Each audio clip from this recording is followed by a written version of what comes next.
Es par šo naudu varēju sev nopirkt visādus gardumus, bet labāk ziedošu bērniem, kam to tieši vajag.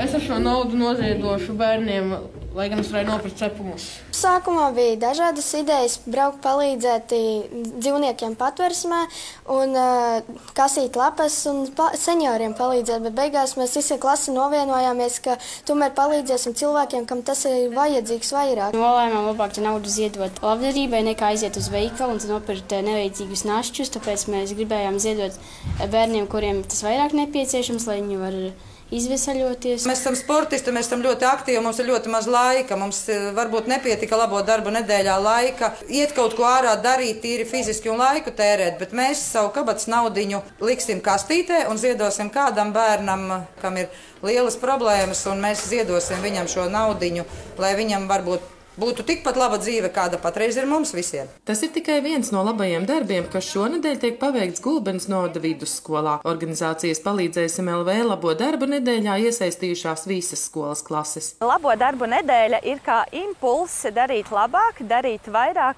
un palīdzēt citiem, neprasot, ko tad es iegūšu no tā. Iesaistās visi. Paldies vecākiem par atbalstu, paldies skolotājiem par sadarbību un, protams, vislielākais paldies ir pašiem skolēniem. Ar prieku paveikti tiek apkārtējās vides sakopšanas darbi, sarūpētas dāvaniņas aprūpes centra iemītniekiem un apciemoti seniori, sagādāta palīdzība dzīvniekiem un iepriecināti līdzcilvēki, kas naudas izteiksmē lielākoties neprasa neko, taču sniedz patiešām tik daudz. Mēs iepriecinājām dežurantes skolas, mēs gribējām vienu apkopēju, bet sanesām tik daudz ziedus, ka varējām visas dežurantes iepriecināt ar ziediem. Jums vajadzētu redzēt to pārsteigumu, par ko man ziedi, par ko. Tas ir tās emocijas, ko bērni saņem un saredz, ka es izdaru nedaudz, bet saņemu priekš sevis daudz. Nākt ārā, grābt lapas, tas taču ir grūti, vieglāk ir sēdēt telefonā. Ir grūti, bet tas ir vērts palīdzēt citiem cilvēkiem. Mēs visi priecīgi to darām. Mēs tiešām gribam palīdzēt citiem un uztaisīt spožāku vienu dienu. Atnāk skolotājs no rīta un tu redzi, tev pie durvīm ir piesprausta 2. klasītes bērna ar roku rakstīta zīmīte, jauku dienu vai tu esi lieliska audzinātāja vai novēl tikai pasmaidīt, un tas jau rada šīs pozitīvās emocijas. Un, protams, arī lielākie darbiņi. Iniciatīva ir nākusi gan no vecākiem, palīdzot ar idejām, gan no audzinātājiem, un, protams, uzklausītas ir pašu bērnu idejas. Jo, kā uzsver direktore Linda, svarīgi, lai labais darbs, ko bērni paveic, patiesi saista un iepriecina arī pašus bērnus. Un tas šeit patiešām ir jaušams. Jā, mums ļoti patīk labos darbus darīt, un mēs darām šo priekš dzīvnieciņiem, kas atrodas patversmē. Mēs taisam no drēbēm, vecajām, kas ir mums par mazu vai par lielu, gultiņas viņiem. Patiesībā iniciatori, idejas autori bija bērnu vecāki, tā kā viss jau nāk no ģimenēm.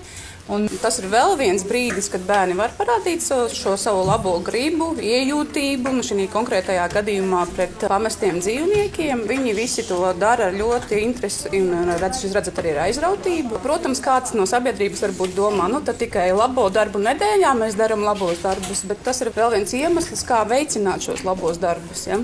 Un katrs padarītais labais darbs, manuprāt, rada vēl nākamo. Cilvēki, protams, būs pretī arī ļoti jauki, un viņi nedomās, ka tas ir tas cilvēks, kurš nekad nepalīdz. Tas ir vienkārši jauki, ka tu redzi, ka cilvēks ir priecīgs, ka tu viņam esi palīdzējis. Visnotaļ priecīgi būs arī Gulbenes skolotāji, jo labo darbu nedēļas ietveros viņi tiks pie īpaši iekārtotas telpas.